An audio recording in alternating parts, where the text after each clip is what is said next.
बिस्मिल्लाहिर्रहमानिर्रहीम। अस्सलाम वालेकुम माय यूट्यूब फैमिली, कैसे हैं आप सब। उम्मीद करती हूँ सब ठीक होंगे, हैरत से होंगे। अल्हम्दुलिल्लाह आप सबकी दुआओं से मैं भी ठीक हूँ। और बना रही थी मटन कढ़ाई, तो मैंने सोचा आप लोगों के साथ शेयर कर दूँ कि आप लोग अगर सहरी में ये बनाएंगे तो इतने मज़े की और टेस्टी बनती है। ये आप लाजमी ट्राई करना।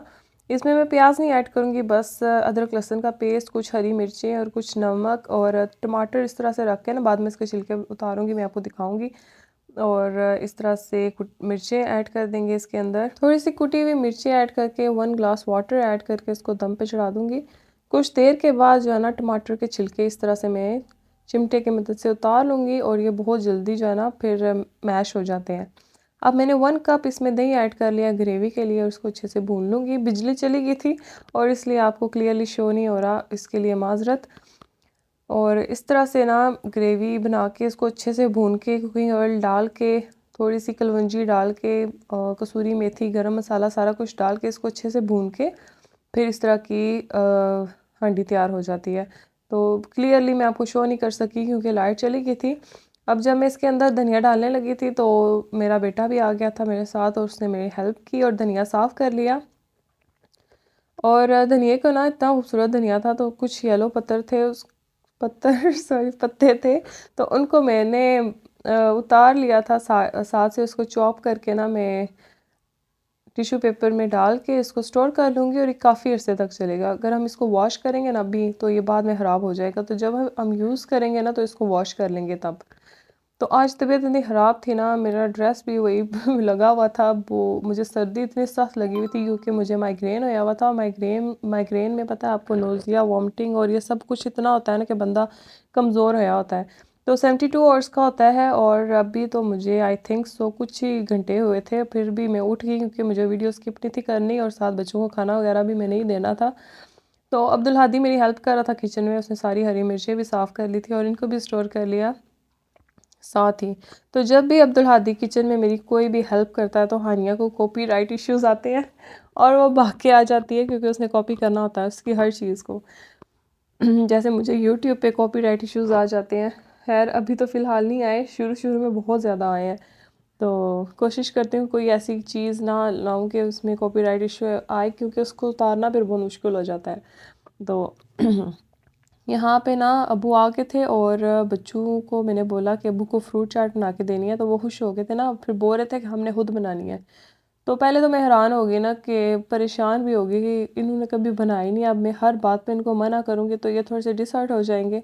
और छुट्टी भी थी, ऊपर से लाइट भी गई हुई थी और ये बोर भी इतने ज़्यादा हो रहे थे ना, तो फिर मैंने इनको बनाने दिया। मैंने कहा क्या अब्बू ही खाएंगे ना, अब्बू तो तारीफ़ ही करेंगे अगर उनको पता चलेगा कि बच्चों ने बनाई है उनके लिए और शौक़ से बनाई है। तो माशाल्लाह से अब्दुल हादी तो परफेक्ट कटिंग कर रहा था, लग ही नहीं था रहा कि वो फर्स्ट टाइम फ्रूट कटिंग कर रहा है। तो साथ में भी इनकी हेल्प कर रही थी, फ्रूट साफ़ करके देती जा रही थी और मैंने इनको मना नहीं किया। और इतनी ज़बरदस्त बच्चों ने कटिंग की। और बच्चों को ये काम करने दिया करें क्योंकि एक दफ़ा करेंगे, दूसरी दफ़ा करेंगे, तीसरी दफ़ा बिल्कुल परफेक्टली वो काम करेंगे। और जितना जल्दी हो सके आप बच्चों को सिखाएं, इतना लाडला भी ना रखें। और इस तरह से देखें फ्रूट चाट तैयार हो गई थी। स्ट्रॉबेरी भी मैंने इनको साफ़ करके दे दी थी। उसके बाद ना यहाँ पे ग्रॉसरी भी आ गई थी, तो मैं ग्रॉसरी संभालनी थी, सारे डब्बे बाहर निकाल के मैंने इनको साफ़ कर लिया। अभी रिसेंटली मैंने साफ़ किए थे, मैंने आपको शो किए थे, पर फिर भी मुझे थोड़ी सी होती है ना कि ये ना थोड़े से ख़राब ही ना हो जाए। तो फिर मैंने इनको दोबारा से साफ़ कर लिया और इस तरह से सारी ग्रॉसरी संभालती गई। चावल थे, बेसन था, सारी रमज़ान की ग्रॉसरी थी। अभी इसमें कुछ चीज़ें नहीं थी जो सऊदीया से भी आनी थी और कुछ चीज़ें जो पेंडिंग हैं वो मेरे हस्बैंड भी लेकर आएंगे अभी। तो बस चीज़ें संभालती जा रही थी। वाइट चने इनको बॉईल करके रखूँगी। और बस बच्चे भी शामिल हो गए थे क्योंकि पता है क्या, बिजली नहीं थी और बच्चे जो है ना बस मेरी तरफ ही भाग रहे थे, उनको और कोई काम ही नहीं था मिल रहा। तो यहाँ पे चीनी वगैरह हर चीज़ मैंने संभाल दी अच्छे से।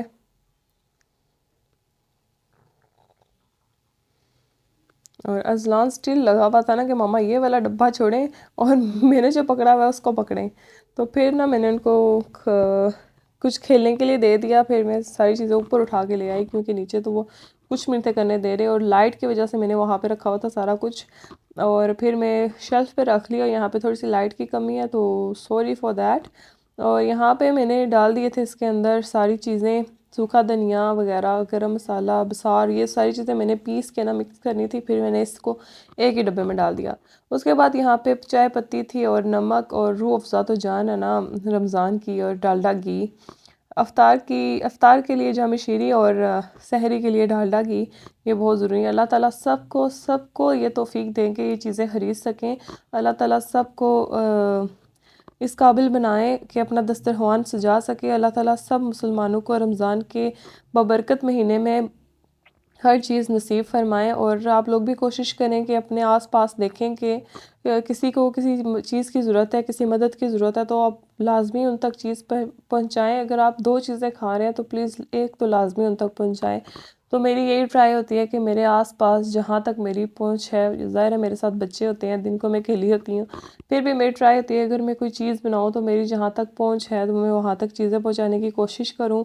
किसी की मदद कर सकती हूँ तो कर सकूँ, क्योंकि हमने दुनिया में अगर आए हैं तो बस एक दूसरे की मदद करके जिएंगे तो सुकून वाली ज़िंदगी गुजरेगी। तो उसके बाद चाय वगैरह बना ली थी और सर में इतना शदीद दर्द था, आप सब दुआ करना मुझे सर में आराम आ जाए।